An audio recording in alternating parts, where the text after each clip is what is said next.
বাংলাদেশে কোটা সংস্কার আন্দোলনকে কেন্দ্র করে টানা বিক্ষোভ, সহিংসতা, ইন্টারনেট বন্ধ, কারফিউ জারি সব মিলিয়ে যে শ্বাসরুদ্ধকর পরিস্থিতি তৈরি হয়েছিল তার আপাত অবসান হয়েছে বলে ধারণা করা হচ্ছে। যদিও সেনাবাহিনী কখন ব্যারাকে ফিরবে সেটি এখনও পরিষ্কার নয়, কারফিউ পুরোপুরি তুলে নেওয়া হয়নি, ইন্টারনেট পুরোপুরি ফিরে আসেনি এবং শিক্ষা প্রতিষ্ঠান বন্ধ রয়েছে। গত ১৬ই জুলাই থেকে ২১শে জুলাই পর্যন্ত বাংলাদেশে টানা নজিরবিহীন বিক্ষোভ আর সহিংস আন্দোলন হয়েছে। স্বাধীন বাংলাদেশের ইতিহাসে এ ধরনের বিক্ষোভ কখনোই দেখা যায়নি। এত কম সময়ের মধ্যে ১৫০'র বেশি মানুষ নিহত হবার ঘটনা ঘটেনি। এই বিক্ষোভের দুটো দিক রয়েছে বলে মনে করছেন বিশ্লেষকদের অনেকে। একটি হচ্ছে সরকার ধারণা পেয়েছে বিরোধী রাজনৈতিক দল নিজস্ব কর্মসূচি নিয়ে সক্রিয় হতে না পারলেও যে কোনো দিক থেকে সরকার চ্যালেঞ্জের মুখে পড়তে পারে। অন্যদিকে এত তীব্র একটি আন্দোলন সামাল দেবার মাধ্যমে সরকার আপাতত বুঝিয়ে দিয়েছে যে তাদের ক্ষমতা থেকে সরানো সহজ কাজ নয়।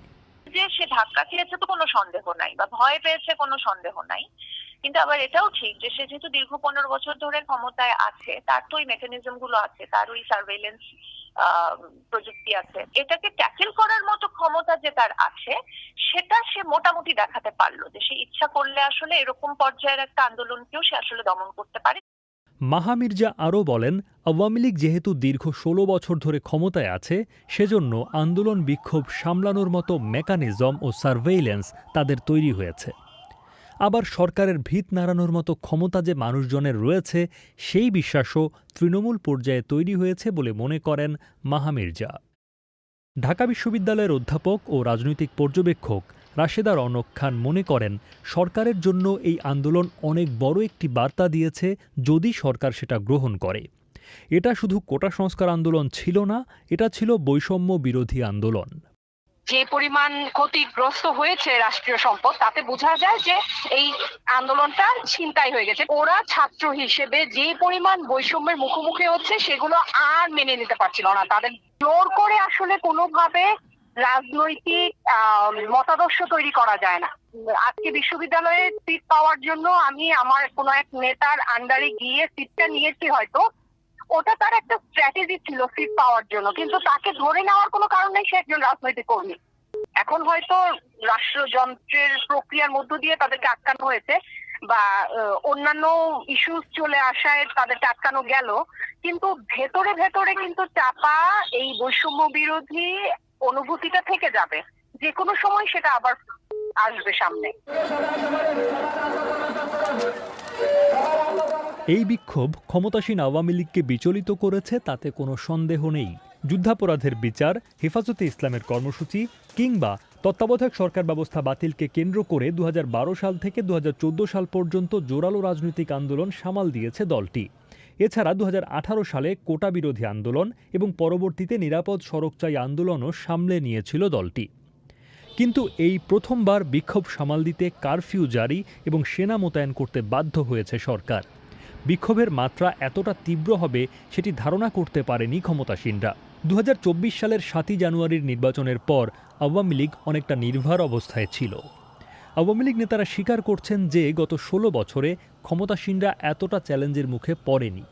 এই বিক্ষোভের ভেতর দিয়ে কি বোঝা যাচ্ছে আওয়ামী লীগের রাজনৈতিক এবং সাংগঠনিক অবস্থা নড়বড়ে হয়ে পড়েছে? পর্যবেক্ষকদের কেউ কেউ এমন প্রশ্ন করলেও এর সঙ্গে দ্বিমত পোষণ করছেন আওয়ামী লীগের প্রেসিডিয়াম সদস্য আব্দুর রাজ্জাক। ওইরকম নড়বড়ে আসলে আমরা চিন্তাই করি নাই যে সন্ত্রাসের মাত্রাটা এই পর্যায়ে যাবে। তারা বাংলাদেশ বিটিভি, বাংলাদেশ টেলিভিশন পোড়ায় দিবে, তারপর বিভিন্ন ভবন আগুন দিবে, যেভাবে তারা করেছে এটা আমাদের ইয়ের মধ্যে ছিল না। বিএনপি এবং জামাত তারা এর মধ্যে সম্পৃক্ত হয়েছে, এটা এই সুযোগে তাদের রাজনৈতিক লক্ষ্য অর্জনে তারা তার সাথে নিজেদেরকে সম্পৃক্ত করছে। যদিও শুরু থেকেই আন্দোলনের প্রতি তাদের নৈতিক সমর্থনের কথা বললেও বিএনপির নেতাকর্মীরা সক্রিয়ভাবে অংশ নেয়নি বলে দাবি করছেন দলটির নেতারা। বিএনপি কিন্তু কখনো সক্রিয়ভাবে তাদের নেতা কর্মীদেরকে থাকতে বলেনি। ওই আন্দোলনের সময় বলছে যে আমাদের সমর্থন আছে। যে কোনো গণতান্ত্রিক শক্তি যখন ক্রিয়াশীল থাকে সেই ডেমোক্রেটিক রাইটস যখন এক্সারসাইজ করে, সাংবিধানিক অধিকার যখন এক্সারসাইজ করে, তার প্রতি আমাদের সমর্থনটা থেকে যায়। এই আন্দোলন থেকে আওয়ামী লীগের কিছু বার্তা নেবার আছে বলে মনে করেন সাবেক মন্ত্রী মিস্টার রাজ্জাক। আমাদের দুর্বল দিকগুলো আমাদের চিহ্নিত করতে হবে, কর্মীদেরকে সুসংগঠিত করতে হবে, সুশৃঙ্খল করতে হবে, কমান্ড মানতে হবে, এরকম কিছু কিছু তো আছেই, একদম তো সহজভাবে নিতে তো হবে না। অবশ্যই আমরা সেগুলা করবো। চলার পথেই তো আপনার যে অভিজ্ঞতা এবং অভিজ্ঞতার আলোকে আপনি যদি চোখ বুঝে থাকেন তাহলে তো আপনাকে আরো মূল্য দিতে হবে। রাজনৈতিক পর্যবেক্ষকদের অনেকেই মনে করেন বাংলাদেশে গণতান্ত্রিক নির্বাচন পদ্ধতি না থাকায় ক্ষমতাসীনরা গত ১৬ বছরে জনমতকে গুরুত্ব দিচ্ছে না। বিভিন্ন ইস্যু যখন সামনে আসে তখন সেগুলোকে হয় উপেক্ষা করা নয়তো দাবিয়ে রাখার প্রবণতা স্পষ্ট হয়েছে ক্ষমতাসীনদের মধ্যে। এই সমালোচনাকে আওয়ামী লীগ কীভাবে দেখছে?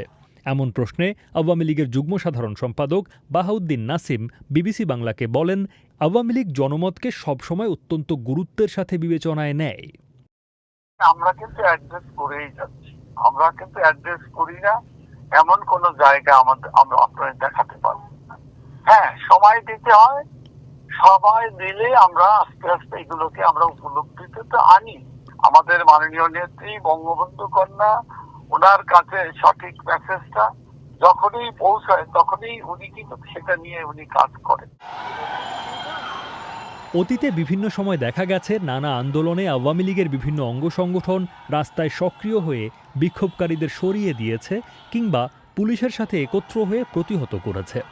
এবারও বিভিন্ন বিশ্ববিদ্যালয় ক্যাম্পাস ও রাস্তায় ছাত্রলীগ বিক্ষোভকারীদের হটিয়ে দেবার চেষ্টা করেছে, কিন্তু শেষ পর্যন্ত সেটি কোনো কাজে আসেনি।